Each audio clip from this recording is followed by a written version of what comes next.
이어서 레크리에이셔널 매스매틱스에 관해서 김윤수 군, 김현수 군 팀이 발표하도록 하겠습니다.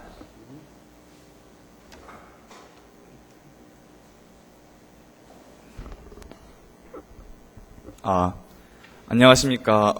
이상구 교수님, 지도 교수님 하에 2015년 수학사 2학기 프로젝트 레크레이셔널 매스매틱스 주제로 발표하게 된 2조 김윤수와 김현수 팀입니다.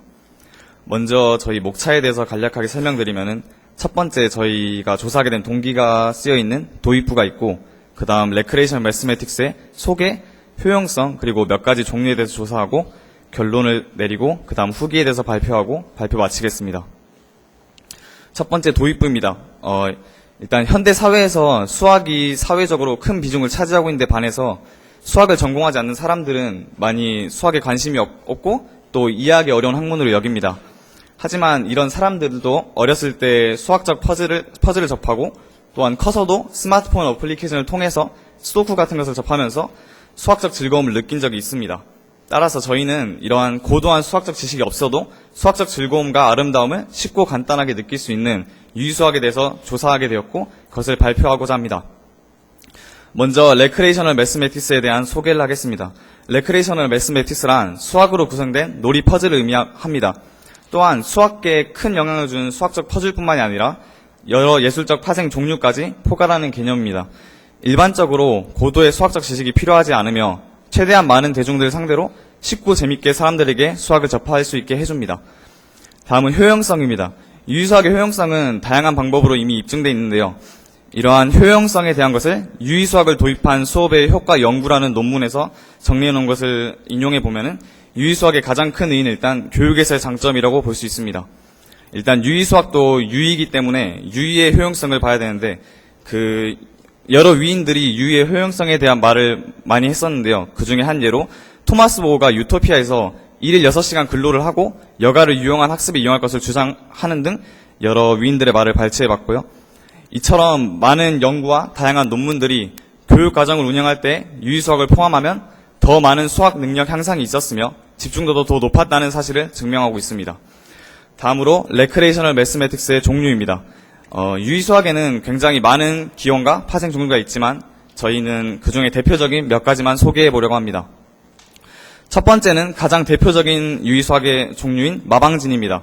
마방진은 일단 1부터 n제곱까지의 연속된 자연수를 가로, 세로, 대각선의 합이 같아지도록 정사각형 모양으로 배열하는 유의수학의 종류입니다. 왼쪽의 그림은 가장 잘 알려진 3차 마방진의 한 예입니다. 또 그 다음은 마방진의 역사인데요. 마방진은 세계적으로 상당히 오래된 역사를 가지고 있습니다. 먼저 중국에서는 우왕 시절 기원전 650년경 중국 우왕 시절부터 마방진의 역사가 거슬러 올라가며 우리 한국에서는 최석정의 저서 구수략의 9차 집교 라틴 방진에 관한 내용이 있습니다. 또한 다음은 페르시아인데요. 페르시아에서는 정확한 마방진의 역사를 알 수는 없지만 꽤나 오래된 역사를 가지고 있다고 추정되고 있습니다. 또한 10세기의 페르시아 수학자 부자니의 원고 33페이지에는 행, 열, 대각 성분의 합이 같은 등차수열로 채워진 마방진이 실려 있습니다. 다음은 아라비아입니다. 아라비아에는 7세기 초에 이슬람 수학자들이 인도나 중국에서 마방진을 전에 배웠을 거라고 알려져 있습니다. 또한 아랍 수학자들에 의해 창안되었다고 알려진 최초의 5차, 6차 마방진은 983년경에 바그다드에서 발간된 백과사전에 나와 있습니다. 다음은 인도인데요. 인도에서의 마방진의 유래는 굉장히 흥미롭습니다.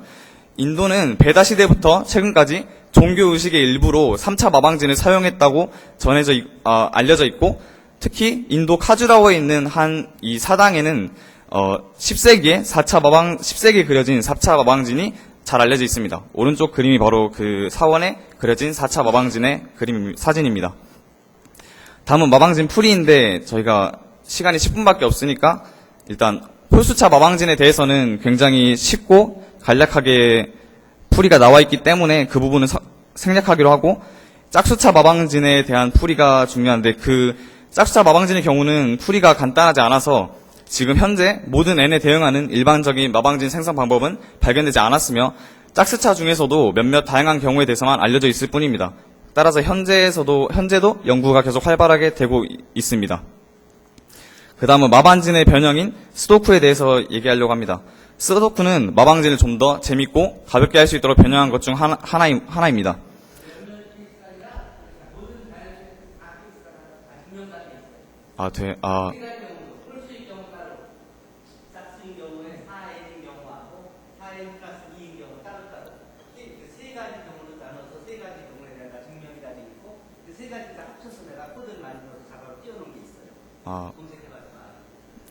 이 부분 정확하지 않은 점 죄송합니다.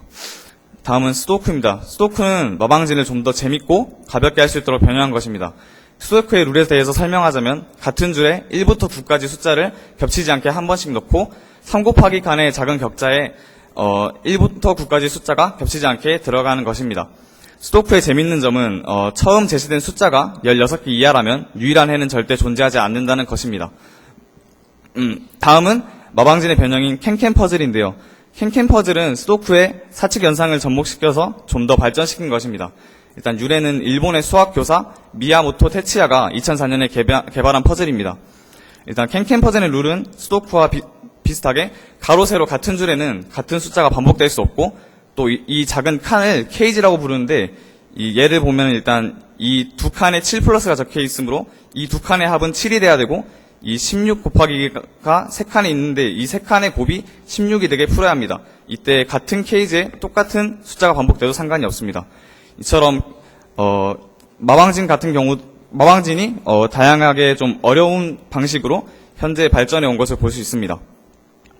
다음은 한북 그리기입니다. 한북 그리기는 약 250년 전에 퀘니스 베리크에 있는 프레게르 강에 걸쳐 있는 7개의 다리를 모두 한 번씩만 건너서 모든 곳을 밟을 수 있느냐 하는 일화로 유명한 놀이입니다. 현재 그 당시 오일러가 이것을 도식화를 통해 불가능한 걸 증명한 것은 모두가 알고 있는 사실이고 현대 짝수점과 허수점의 개수를 세는 것만으로도 쉽게 풀이를 알 수 있습니다. 따라서 이런 한북 그리기의 기하학적 가치 이외에 대중들의 흥미를 끌기 위해서 변형 한북 그리기라는 게 나오게 되는데 저희는 현재 잘 알려진 스마트폰 어플리케이션의 예제를 하나 소개하겠습니다. 이게 그 어플리케이션의 예제인데 그 한북 그리기에서 이 빨간 줄을 뭐 두 번 움직일 수 있고 화살표 방향으로만 움직여야 한다는 룰을 추가해서 좀 더 어렵게 만들어서 사람들의 추론적인 그런 부분을 좀 자극하는 게임입니다. 다음은 하노이의 탑입니다. 하노이 탑은 많이 알려져 있는데요. 일단 역사를 보면은 재미난 전설이 있습니다. 인도 베나레스에 있는 한 사원에 3개의 다이아몬드 바늘이 있고 그곳에 신이 한 그 기둥에 64개의 순금 원판을 끼워놨다고 합니다. 따라서 이 승려들이 규칙에 따라 이 원판을 하나씩 옮기고 이게 끝나면 탑은 무너지고 세상은 종말한다는 전설이 유래입니다. 이 하노이 탑의 규칙에 대해 설명드리자면은 규칙이 굉장히 간단합니다. 단 2가지 규칙만 있는데 첫 번째는 한 번에 하나의 원판만 옮길 수 있다는 것이고 두 번째는 큰 원판이 작은 원판 위에 있어서는 안 된다는 것입니다. 이때 하노이 탑의 문제는 원판을 그대로 다른 기둥에 옮기려면 최소 몇 번을 움직여야 하는가입니다. 하노이 탑의 풀이인데 먼저 일단 저희가 그 규칙을 찾아서 푸는 방법이 있습니다. 일단 원판의 수가 1개일 때는 몇 번 걸리고 2개, 3개일 때는 몇 번 걸리고 해서 쭉 하다 보면은 이러한 식이 나오게 되고 따라서 저희는 2의 n승 마이너스 1이 답이 되는 것을 유추해낼 수 있습니다. 물론 이 방법뿐만 아니라 수학적 기납법을 통한 점화식으로도 증명 가능합니다. 이렇게 점화식으로 증명 가능한 것을 볼 수 있고 따라서 이런 점화식을 가리킬 때 이렇게 하노이 탑에 대한 얘기를 해주면서 점화식을 가리키면 좀 더 학생들의 흥미를 끌어낼 수 있을 것이라고 생각됩니다. 이것은 전설에 대한 풀이인데 이 부분은 생략하겠습니다. 다음은 그 유희수학의 예술적인 부분까지 가미한 예를 들 것인데요. 그것이 일단 노노그램이 한 예인데 노노그램은 한국에는 네모네모 로직으로 잘 알려져 있습니다. 수학과 추리를 접목시킨 유희수학의 종류인데 1988년에 니시오 테츠야와 논 이시다가 개발한 간단한 규칙의 추리 퍼즐입니다. 일단 이것을 보시면 규칙을 간단히 설명드리면 일단 숫자가 있는데 이 숫자는 연속으로 칠하는 칸의 수를 나타내고 그 숫자 사이에는 최소한 한 칸은 칠하지 말아야 합니다. 이렇게 풀다 보면은 이게 풀이 방법인데 결론으로는 이 예제는 축구공을 차는 사람이 나와 있죠. 이렇게 그 풀이 과정의 답이 어떠한 그림을 나타내는 경우가 많아서 사람들에게 흥미를 끌 수 있는 좋은 퍼즐입니다. 또한 추론 과정도 굉장히 복잡하기 때문에 좋은 퍼즐을 할 수 있습니다. 다음은 예술적인 쪽에 더 비중을 둔 프랙탈입니다. 프랙탈의 수학적 정의는 일부 작은 조각이 전체와 비슷한 기하학적 형태를 가지는 모형이나 수식을 말합니다. 이러한 특징을 자기 유사성이라 하는데 저희는 이러한 프락탈 구조를 가지고 있는 것 중에 가장 잘 알려진 포우의 눈송이에 대해서 알아봤습니다. 일단 포우의 눈송이를 보시면 굉장히 아름다운 형태를 가지고 있고 이런 프락탈 구조의 특징은 둘레는 무한히 늘어나지만 넓이는 특정한 값으로 수렴한다는 것입니다. 이것을 저희가 증명해놨는데 시간 관계상 생략하기로 하고 이러한 수렴 발산을 가리킬 때 이렇게 프랙탈을 예를 들면서 가르치면 학생들이 더 흥미롭게 배울 수 있을 것 같습니다. 또한 이런 넓이는 수렴하나 둘레는 끊없이 증가하며 복잡해지는 매우 특이한 구조를 갖는 프랙탈의 특성을 이용한 아트가 있는데 그것이 바로 프랙탈 아트입니다. 일단 사진을 보시면 굉장히 아름답죠. 그리고 이런 프랙탈의 아트는 프랙탈의 형태적 특징을 기하학적 조형성을 이용하여 만든 예술입니다. 이 중에 반복, 자기유사성, 회전을 이용하여서 하나의 형태를 복사해서 크기를 점점 줄이거나 늘리면서 반복해 나가는 형태로 전체를 확장시키는 것입니다. 이렇듯 유희수학은 추론적으로 발전했을 뿐만 아니라 예술적인 부분에서도 많은 발전을 이루어냈습니다. 지금까지 이제 결론인데요.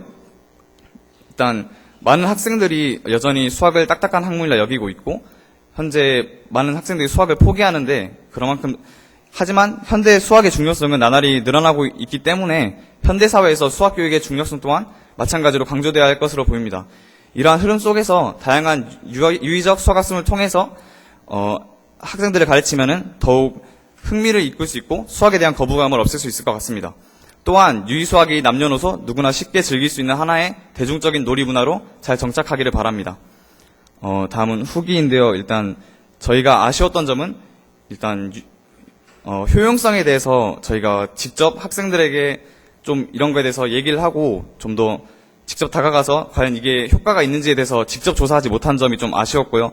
또 종류가 굉장히 다양한데 그중에 몇 가지밖에 조사하지 못한 점이 굉장히 아쉬웠고 저희가 시간이 좀 더 많았다면 새롭게 이런 유희수학의 한 종류를 저희가 생각해서 만들어서 다 같이 소개하는 그런 시간이 있었으면 좋았을 텐데 그런 것을 못해서 좀 아쉬웠습니다. 감사합니다.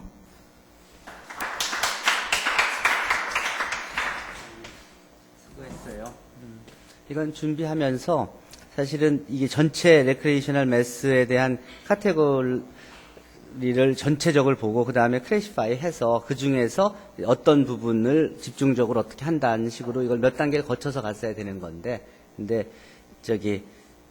그냥 시작하고 마무리가 돼서 사실은 훨씬 더 흥미있게 그리고 나중에 유용성을 살려서 더 만들 수 있는 그런 소재였는데 일단 소개하는 거 정도로 해서 마무리했어요. 그리고 사이에 리퍼런스 같은 게 적절하게 있지 않는 것은 비과학적인 거예요. 왜냐하면 이 마방진도 그렇고 뭐 다른 수도쿠도 그렇고 다 이게 관련된 리퍼런스가 충분히 있고 웹자료도 충분히 있거든요.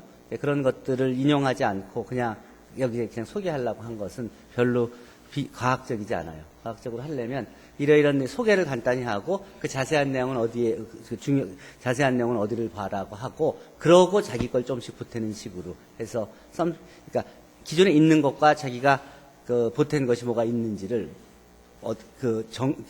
소개해야 그런 식으로 스트럭처를 잡아줬어야 되는데 여기는 대부분 그냥 소개를 하고 또 어떤 거는 그 풀이를 주려고 하고 뭐 이게 섞여 있는데 그렇게 하는 게 아니라 전체 레크레이셔널 매스의 카테고리가 이렇게 있으면 그 중에 어떻게 분류가 할 수 있는데 그 중에서 어떤 내용은 어디를 보면 되고 우리가 중심을 둘 건 어떤 분야인데 그 분야에서 요거는 그냥 여기 자세한 걸 보면 되고 요 분야를 우리가 시리어스하게 좀 더 분석을 해 보자면 여기 어디까지는 소개되어 있는데 우리가 그거에 어떤 부분을 더 새 거를 더 거기까지 있는 거 외에 뭘 생각해서 뭘 보탰다 그래서 그 조그만 부분만 자기가 세계가 있어서 전체적으로 볼 때는 앞에는 소개가 되고 자기가 한 건 이것이 뉴다 하고 하는 게 일도 쉬웠을 거고 그리고 사실은 유용성도 더 많았을 텐데 그러니까 이렇게 쭉 직접 소개를 했는데 이렇게 되면은 더 궁금하게 알고 싶은 사람들은 더 자세히 알고 싶은 사람들은 여기서부터 다시 찾아 들어가서 해야 되니까 별로 큰 도움이 못 될 수가 있었던 거죠. 그러니까 그런 과정, 그걸 충분히 이거를 조언을 받아가면서 몇 번 단계, 고칠 단계가 있어야 되는데 고치지 않고 그냥 진행한 그런 프로젝트였어요.